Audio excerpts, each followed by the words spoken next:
j'imagine que comme tout le monde, faut vous soucier énormément des Grammys. Puis je comprends, les Grammys, ils ont pas super bonne réputation depuis des années. And the Grammy goes to Macklemore and Ryan Lewis. Encore aujourd'hui, ils essayent de s'excuser de ça à tous les moments qu'ils peuvent. Donc là, les nominés viennent de sortir. Puis encore une fois, il y a certaines décisions qui laissent les gens assez perplexes. Une des personnes nominées dans une et 3 catégories est André 3000. Vous connaissez probablement André 3000. Il est non seulement responsable de plusieurs des plus grands hits des dernières décennies, mais est en plus responsable d'un des moments les plus badass de l'histoire du rap. I'm tired of folks, you know what I'm saying?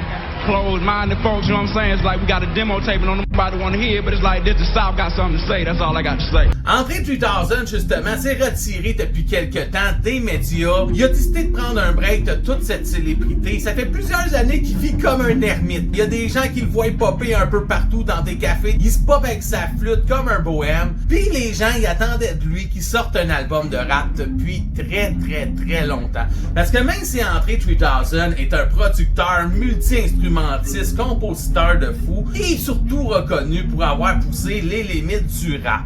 Mais lui-même, il est écœuré de ça, puis contre toute attente, l'année dernière, il a sorti un album de flûte.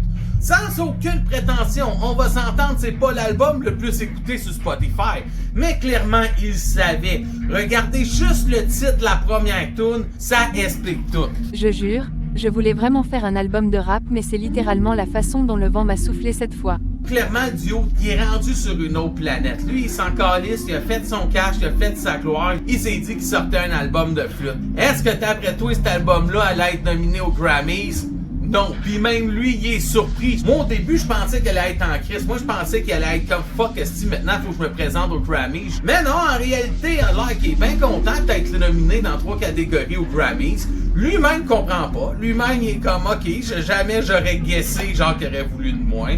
On s'entend aussi qu'une de ses nominations, c'est l'album de l'année contre Beyoncé pis fucking Billie Eilish, là. Pis lui, il est dans le milieu avec son petit album de flûte. On s'imagine bien qu'il faut pas gagner. Et comme on a dit, la plupart des gens s'en calissent. Never again will I fucking go to the Grammy.